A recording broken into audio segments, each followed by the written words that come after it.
Je suis le bon berger qui donne sa vie pour ses brebis.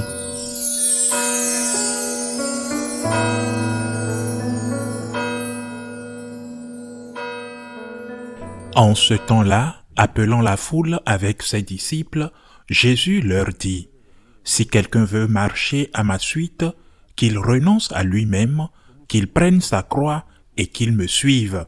Car celui qui veut sauver sa vie la perdra. Celui qui perdra sa vie à cause de moi et de l'Évangile la sauvera. Quel avantage, en effet, un homme a-t-il de gagner le monde entier si c'est au prix de sa vie? Que pourrait-il donner en échange de sa vie? Celui qui a honte de moi et de mes paroles dans cette génération adultère et pécheresse, le Fils de l'homme aussi aura honte de lui quand il viendra dans la gloire de son Père avec les saints anges. » Et il leur disait, « Amen, je vous le dis, parmi ceux qui sont ici, certains ne connaîtront pas la mort avant d'avoir vu le règne de Dieu venu avec puissance. » Acclamons la parole de Dieu. Le Seigneur dit à ses disciples, il le dit clairement, et à nous en particulier, que nous ne pouvons pas le suivre sans porter la croix de chaque jour. C'est une purification des sentiments, car les sentiments qui sont bons en eux-mêmes peuvent nous trahir, et nous pouvons croire que nous suivons Jésus parce que nous avons des sentiments. Nous suivons Jésus lorsque nous avons des œuvres. Quelles œuvres? Les œuvres d'amour. Et quelle plus grande œuvre d'amour que celle de Jésus? Personne n'a plus d'amour que celui qui donne sa vie pour ses amis. Quelle plus grande œuvre d'amour que d'accepter la croix de chaque jour?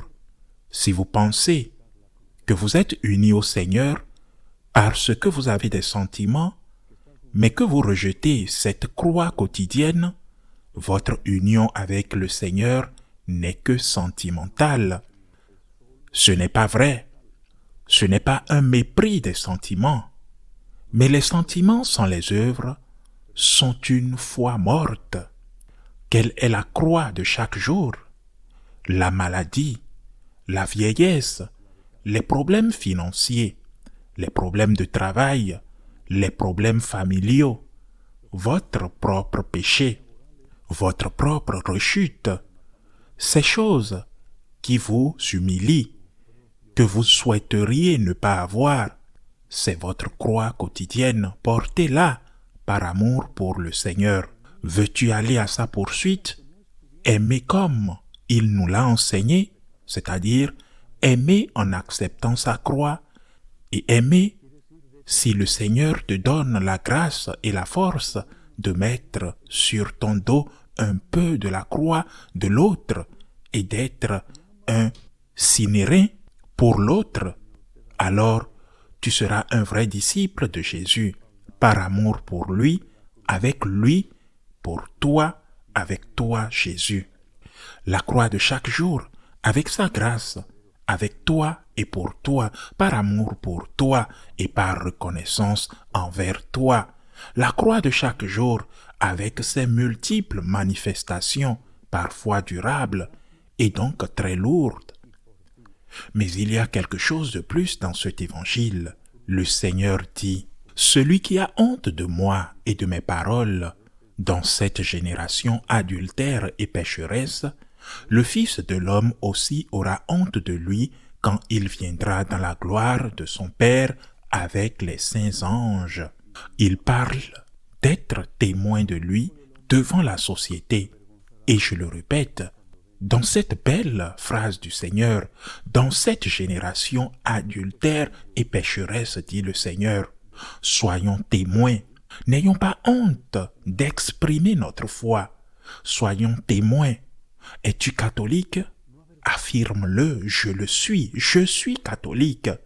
Peu importe les conséquences, et je le précise, dans certains cas, vous pourrez même être applaudi, mais très probablement, cela mènera à la moquerie, au ridicule, à la critique, et qui sait, même à la persécution, d'affirmer votre foi, d'affirmer le fait que vous soyez chrétien catholique. Mais cela fait maintenant partie de la croix de chaque jour. Et cela aura une récompense.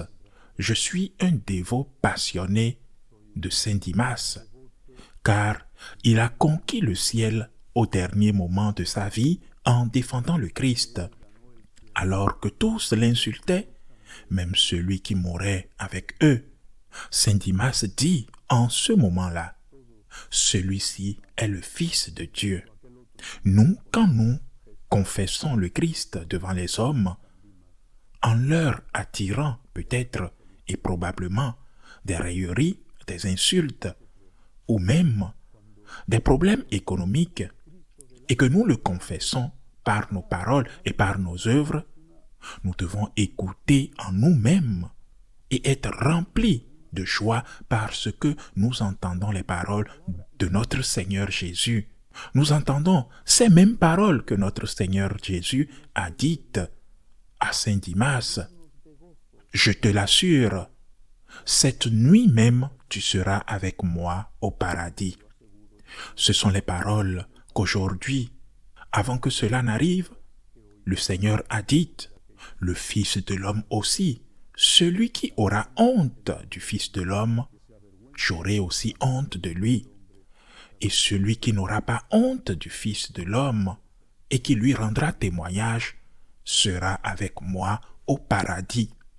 Demandons au Seigneur la force de porter la croix de chaque jour et la force, le courage et le feu qu'ont eu les martyrs pour être ses témoins parmi les hommes, même si cela nous coûte, même si cela nous coûtera la vie. Pour toi, Jésus, ainsi soit-il.